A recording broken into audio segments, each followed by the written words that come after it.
안녕하십니까. 준 7급 이강입니다. 반갑습니다. 오늘은 기운기부터 시작하겠습니다. 이 글자의 후는 기운이고요. 음은 기입니다. 또 공기기라고도 할 수 있습니다. 그런데 이 구조를 보시면 이렇게 되어 있습니다. 더하기 또 이렇게 되어 있죠.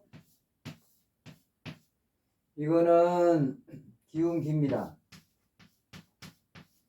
이 글자는 쌀미고요. 자, 이 기운기는 하늘에 뭉게뭉게 떠다니는 구름 모양을 본떠서 만든 글자이라고 합니다. 그런데 이제 처음에는 구름 모양을 만든 글자였는데 뒤로는 이제 또 수증기라든가 입김이라든가 숨 이런 거를 뜻하게 되었다고 합니다. 또 이제 시간이 더 지나면서 그 뜻을 아주 구체적으로 명확하게 해주기 위해서 밥할 때 솥에서 나오는 수증기 그거를 뜻하는 글자라고 합니다. 자, 여기까지 간단하게 이제 기운기는 마치겠습니다. 다음에 이제 길도자로 가시겠습니다. 길도자로 보실까요? 길도자는 좀 설명할 게 많습니다. 이거는 길도고요. 훈이 길, 음이 도지요. 그런데 여기는 말한다는 뜻도 있어요. 그런 때는 말할 도 그렇게 되겠죠. 또 이제 경기도, 전라도, 충청도 이렇게 할 때는 행정구역을 나타내는 그런 도자도 되겠습니다. 그럼 구조를 한번 보실까요? 구조는 이 글자는 이렇게 되어 있습니다. 머리 쓰고요. 자, 그러면 여기가 좀 어렵죠? 여기를 제가 다시 설명해 드릴 겁니다. 여기는 시험시험 갈착이라고 그래요. 시험시험 갈착. 시험시험 갈착. 시험시험 간다는 이야기는 가다가 쉬다 가다 쉬다 한다 그런 뜻이에요. 여기는 머리수 사람 머리를 뜻하는 겁니다. 그런데 여기서 이 머리수는 꼭 사람 머리를 뜻하는 것만이 아니고 사람 자체를 뜻하기도 합니다. 그럼 이제 이 시험시험 갈착을 한번 보실까요? 이거는 원래는 이런 모양으로 되어 있어요. 이런 모양으로. 이거는 이제 자축거릴 척이라고 그래요. 자축거린다. 그 말은 빨리 가지 못하고 뒤뚱뒤뚱 몸을 뒤틀면서 정상적으로 가지 못하는 그런 뜻입니다. 자축거린다. 여기는 또 여기에 이 밑에 부분은 발지자예요. 발지자. 발지자인데 뜻은 꼭 발만을 뜻하는 게 아니고 발이니까 가기도 하고 오기도 하고 멈추기도 하는 거예요. 그래서 이제 이 자축거릴 척 더하기 발지하면은 가다가 쉬다가 가다가 쉬다가 쉽게 이야기하면은 천천히 간다 그런 뜻이에요. 그런데 우리가 이 시험겸 갈착을 다른 글자하고 합해가지고 쓸 때는 이렇게 안 쓰죠. 이거는 이제 이렇게 안 씁니다. 다른 글자하고 같이 쓸 때는 실제적으로 이 글자를 독자적으로 쓰는 경우는 거의 없고요. 이런 모양으로 씁니다. 이제 다른 글자하고 합해서 쓸 때는 이렇게 쓰기도 하고 또 이렇게 하나 둘 셋 넷 이렇게 쓰기도 합니다. 그래서 이제 이거는 제가 이제 여러분들에게 설명해 드리기 위해서 이렇게 쓴 거고 실제적으로 다른 글자와 합해서 쓸 때는 이런 모양으로 쓴다 이렇게 아시면 되겠습니다. 그리고 이제 여기서 특별히 가기는 가는데 뭐가 가냐? 사람의 머리가 간다는 뜻이에요. 머리가. 물론 길을 안 가는 게 아닙니다. 사람의 머리가 가니까 여기에서는 사람이 가야 할 도리, 도덕, 덕행, 행동 이제 그런 것도 뜻한다 이렇게 이해를 하시면 되겠습니다. 이제는 힘력을 보시겠습니다. 힘력. 힘력은 이게 원래는 쟁기의 모양을 본떠서 만든 글자라고 합니다. 이제 그 소를 가지고 밭이나 논을 갈 때 소에다 매 가지고 농사 짓는 그 도구가 되겠죠. 그래서 쟁기를 가지고 논이나 밭을 가는 그런 모양을 나타내 놓은 글자라고 합니다. 그럼 이제 여기 힘력이 들어간 글자를 한번 보실까요?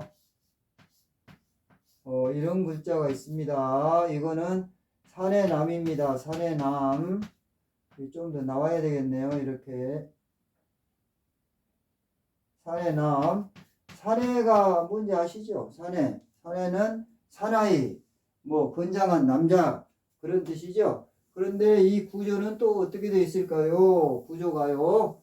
구조 여기를 보시면 이거는 이렇게 되어 있습니다. 이 부분이 밭전자예요. 밭전자. 반 모양으로 생겼죠. 더하기 힘력. 그러니까 힘을 써서 밭을 간다.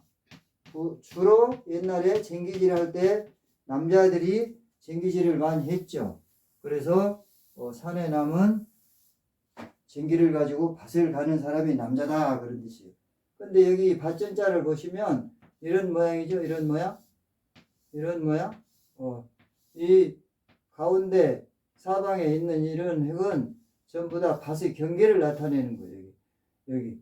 여기하고 여기하고 경계.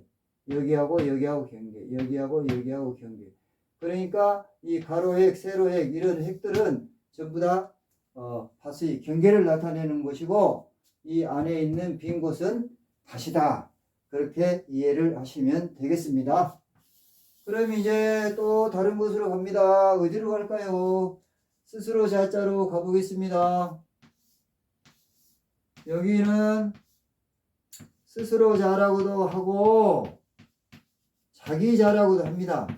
그런데 원래 이 글자는 사람의 코를 본떠서 만든 글자이기 때문에 코라는 뜻으로 쓰였다고 해요. 코라는 뜻으로 쓰였는데 이제 사람이 자기를 가리키면서 이렇게 자기 코를 가리키면서 나 뭐 이렇게 했기 때문에 이게 스스로 자, 자기 자 이런 뜻으로 쓰였다고 합니다. 그리고 또 이제 코라는 글자는 여기에다가 다른 글자를 더해서 새로 만들었습니다. 그러면 이제 여기 자에 다른 글자가 하나 들어가서 만들어진 낱말을 한번 보시겠습니다. 이거는 자기라는 뜻이에요. 자기.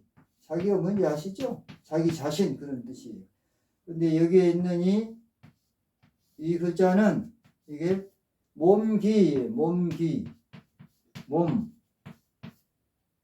이거는 몸기입니다. 또 자기기라고도 해요. 몸기라고도 하고 자기기라고도 합니다. 그런데 원래는 이 글자는 실을 가지런히 다듬는 도구 모양을 본떠서 만든 글자라고 해요. 근데 이게 이제 뒤로 자기를 가리키는 그런 뜻으로 쓰였어요. 그런데 이제 여기에서 여러분들이 조심하셔야 될 게 있습니다. 전에 사람 인자를 공부를 하셨죠? 사람이는 다른 사람을 뜻하는 거예요. 사람은 사람인데 자기를 뜻하는 게 아니고 다른 사람. 그리고 여기에 있는 이 자기 기자는 자기 자신을 뜻해요. 자기 자신. 이는 다른 사람, 기는 자기 자신. 이렇게 이해해 주시면 고맙겠습니다. 이제는 또 어디로 갑니까? 이제는 또 천천히 갈까요? 빨리 갈까요? 오라고 하니까 또 빨리 가봐야 되겠죠. 그래서 설립자로 가시겠습니다. 설립. 설립이 구조가 어떻게 된 것 같습니까? 이 설립은 후는 선다, 세우다 그럴 뜻이고 음은 립자니까 후는 그러면 설립 그래요. 그런데 이 글자를 구조를 보시면 이렇게 되어 있습니다. 근데 또 더하기 한일로 돼 있어요. 한일. 이게 무슨 큰데고 한일이고 그래요? 한번 생각해 보시죠. 이게 왜 큰데고 한일이고 그럴까요? 한번 생각을 해 보시는 것도 상당한 의미가 있을 것 같아요. 여기 이 부분을 보시면 이 부분을 보시면 이렇게 생각하시면 됩니다. 쉽게 말씀드리면 이렇게 이런 모양이다 이렇게 생각을 하시면 쉬워요. 여기에 있는 이 부분은 사람의 머리, 이 부분은 여기다 해버리면 안 되는데 사람의 머리, 여기가 지금 사람의 머리예요. 여기는 이렇게 양팔을 벌리고 있는 것, 이렇게 양팔을 벌리고 있는 거예요. 그럼 여기는 여기 이 부분은 이제 양다리를 벌리고 있죠. 그럼 여기가 땅이죠. 그러니까 사람이 이렇게 땅 위에서 양다리를 벌리고 서 있는 그런 뜻이라고 생각하시면 되겠습니다. 여기에서 이 한일자는 땅을 뜻하는 거죠. 전에 배우셨죠? 이 한일자는 땅을 뜻하는 경우도 있고 사람을 뜻하는 경우도 있고 하늘을 뜻하는 경우도 있다. 이 큰 대자는 또 어떻게 배우셨나요? 이 큰 대자는 다른 글자하고 합해지면은 크다는 뜻이 있는 게 아니고 사람을 뜻한다 그렇게 배우셨죠? 그래서 여기는 큰 대자는 사람을 뜻하는 그런 글자가 되겠습니다. 사람이 땅에 서 있는 모습, 양팔을 벌리고 서 있는 모습을 정면에서 본 글자가 바로 이 설립자다. 이렇게 이해를 하시면 되겠습니다. 그러면 이제 농사농자를 보실까요? 농사농자는 또 이런 구조입니다. 농사농.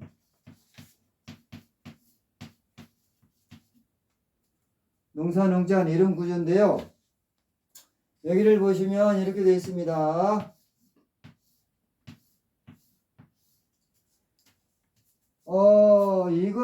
이 글자는 원래는 이 수풀을 뜻했다고 해요. 수풀. 그래서 이게 수풀림자의 표시예요. 수풀림. 그래서 수풀을 가꾼다 그런 뜻이었다고 해요. 그런데 왜 또 농사를 짓는다는 뜻으로 바뀌었을까요? 사람들이 이제 이 숲에서 나무를 베고 잡초를 제거하고 땅을 일구고 거기에다가 이제 농사를 짓기 시작한 거죠. 그래서 원래는 수풀림자를 뜻했던 게 뒤로는 농사 짓는 것을 뜻했다 그렇게 생각하시면 되겠고요. 또 이 글자를 보시면 이 글자는 별진이라고도 하고 또 별신이라고도 합니다. 그런데 이 글자는 가리비 조개가 발을 내밀고 움직이는 모양을 나타낸 글자라고 해요. 그런데 이 옛날에는 기계가 별로 없었기 때문에 사람들이 이 조개 껍질을 가지고 땅을 파고 경작을 하고 농사를 지었어요. 그래서 여기도 농사를 짓는 그런 뜻이 있고 여기도 농사를 짓는 그런 뜻이 있어서 이 두 글자를 합해서 이게 농사 농자가 됐다 그렇게 이해를 하시면 되겠고요. 이제 이 농사 농자에 다른 한자가 들어가서 낱말을 이루는 그런 경우를 한번 보겠습니다. 농부. 이러면 농부가 되겠습니다. 농부는 농사 짓는 사람. 그렇게 이해를 하시면 되겠습니다. 이제는 먹을 식으로 가겠습니다.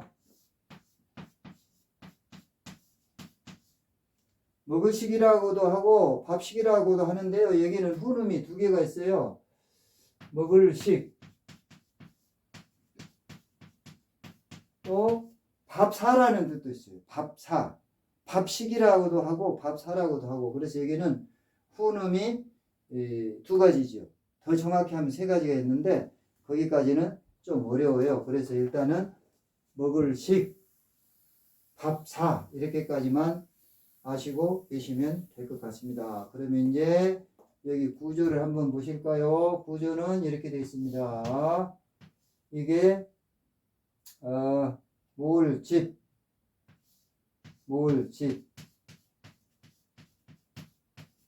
몰집인데 여기서는 그릇의 뚜껑을 뜨다는 거예요. 밥그릇이라든가 음식 그릇 이런 거 그릇의 뚜껑을 뜨대요. 뚜껑, 그릇 뚜껑. 그러면 이제 다음에는 이 글자가 있어요. 이 글자는 고소할 급이라고 해요. 고소하다. 뭐 음식이 향기가 나고 맛있다 그런 뜻이에요. 고소할 급. 고소할 급이라고 하는데 여기에서는 그릇에 담겨 있는 음식을 뜻합니다. 음식. 그릇에 담겨 있는 음식. 자, 그러면 이제 어떤 뜻일까요? 여기를 한번 보시면 여기 아래에 있는 이 글자는 숟가락이에요. 숟가락. 이 글자는 비수비라고 해가지고 숟가락을 뜻합니다. 숟가락. 여기는 또 입을 벌리고 있는 모습을 뜻해요. 입을 벌리고 있는 모습. 입을 벌리고 먹는 모습. 그러면 이제 어떤 뜻인가요? 자, 사람들이 숟가락을 가지고 입을 벌리고 그릇에 담겨있는 음식을 먹는다. 그래서 여기는 먹는다는 뜻도 있고 음식이라고 하는 그런 뜻도 있습니다. 사람들이 숟가락을 가지고 그릇에 담겨있는 음식을 먹는다. 그렇게 이해를 하시면 되겠습니다. 그러면 이제 또 다음으로 가죠. 어디로 갈까요? 이제 이 일이 갑니다. 이제 여러분들 저자시라고도 하죠. 저자시. 저자는 뭐 사람들이 많이 모이는 곳을 이야기해요. 이제 보통 이제 시장 같은 곳을 저작거리라고 그렇게 하지 않습니까? 저자시. 많은 사람들이 모이는 곳, 시장 같은 곳. 또 여기에는 물건을 산다 그런 뜻도 있어요. 또 판다 그런 뜻도 있고 또 무슨 뜻이 있을까요? 뭐 서울시, 인천시, 부천시 그러면은 그 행정구역을 이야기할 때도 있어요. 행정구역. 그런데 이제 여기서 여러분들이 딱 조심해야 할 게 이런 게 하나 있어요. 이 글자가 있습니다. 이 글자. 이 글자는 얼른 보면 이 글자하고 거의 비슷해요. 그런데 여기는 슬갑불이라는 뜻이에요. 슬갑불. 슬갑이 뭐냐? 옛날에 천이 무릎에서 발까지 내려오는 그런 헝겊을 이야기해요. 슬갑불. 그런데 여기 보면은 이 슬갑불은 4획이에요. 4획. 그리고 여기 저자시는 5획이고. 그래서 여기 위에 점을 이렇게 찍어주면은 저자시가 되고 점이 없이 여기서 이렇게 뚜루콘처럼 한 번에 딱 그어 내리면 이거는 슬갑불이 되는 겁니다. 잘 이해해 주시면 되겠습니다. 그러면 이제 구조를 한번 볼까요? 이렇게 돼 있네요. 자, 이거는 머리 둡니다. 그 다음에 또 뭐가 돼 있나요? 자, 이렇게 돼 있습니다. 이거는 아니죠. 이거는 아닙니다. 수건 건자입니다. 이렇게 수건 또 어떤 책에 보면은 건이라고도 나와요. 그럼 이제 여기를 보시면은 위에 머리는 꼭 머리라는 뜻만 아니라 위에를 이야기해요. 위에 천막을 쳐놓은 그런 시장이다 그렇게 생각하시면 되겠습니다. 위에 천막을 쳐놓은 시장. 그러면 이제 거기서 사람들이 모여서 이제 물건을 사기도 하고 팔기도 하고 그렇죠. 그런데 이제 제가 간단한 사자성어를 그냥 말로만 말씀드리겠습니다. 시도지교라는 말이 있어요. 시도지교라는 이야기는 저자, 길은 길도자, 지교, 시장이나 길거리에서 만난 사귑이다. 이제 그런 경우에 시도지교라고 하거든요. 그게 무슨 뜻일까요? 시도지교라는 이야기는 시장이나 길거리에서 만난 사귐, 그런 친구, 그런 뜻이에요. 그 뜻은 이제 시장이나 길거리에 모여서 자기 이익, 특히 시장에 모인 많은 사람들은 자기 이익을 위해서 장사하는 사람들이 많잖아요. 그래서 깊은 우정이라든가 이런 거는 별로 없고 그때그때 자기 이익을 위해서 만나는 그런 모임, 그런 사귐을 시도지교라, 그렇게 이야기를 많이 합니다. 구독을 꼭 눌러주시면 고맙겠습니다. 그러면 이제 마당장자로 가겠습니다. 마당장은 또 어떤 뜻이 있을까요? 한번 보시죠. 마당장. 마당은 어떤 구역을 이야기합니다. 그런데 여기 이 마당장의 구조는 이렇게 되어 있죠. 이게 흑토. 그 다음에 또 무슨 글자가 나옵니까? 이렇게 나오지요. 이거는 볕양자입니다. 볕. 햇볕. 볕양. 이거는 설명하기가 쉽습니다. 햇볕이 잘 비쳐서 따뜻하고 사람이 활동하기에 좋은 땅을 마당으로 사용한다. 그렇게 이해를 하시면 되겠습니다. 햇볕이 잘 비쳐서 따뜻하고 사람이 활동하기에 좋은 곳을 마당으로 사용한다. 그런 뜻이 되겠습니다. 이제 기록할 기, 적을 기를 보시겠습니다. 이거는 기록할 기. 어디 공책이나 이런 데 어디 적는 거예요. 기록할 기, 적을 기, 이거를 보시겠습니다. 여기는 이제 구조가 또 어떻게 됐습니까? 이렇게 돼 있죠. 말씀은 다음에 설명드릴 때가 있을 겁니다. 더하기 아까 이거 했죠. 몸기, 여기서는 자기기라고 설명드리는 게 더 편할 것 같습니다. 몸기, 자기기 그런 뜻인데 여기에서는 자기기라고 말씀드리면 더 편할 것 같습니다. 자, 이 몸기는 아까도 말씀드렸지만 원래는 실을 가지런히 다듬는 그런 도구의 모양을 본떠서 만든 글자라고 해요.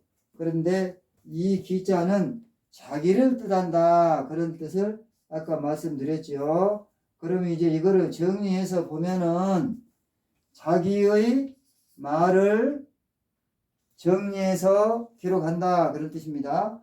자기의 말을 기록해서 정리한다, 그런 뜻이 되겠습니다. 자기의 말을 기록해서 정리한다. 그러면 이제 이 기자가 들어간 낱말을 한번 예로 들어볼까요? 여러분들 이거 많이 들으셨을 거예요. 일기는 어떤 겁니까? 날마다 그날 일어났었던 일을 기록해 놓은 거예요. 그날 일어났었던 일을 기록해 놓는데 어떤 사람에게 일어났었던 일이냐? 자기에게 일어났었던 일. 그날 자기에게 일어났었던 일을 정리해서 기록해 놓은 것을 일기라고 합니다. 오늘 수고하셨습니다. 고맙습니다.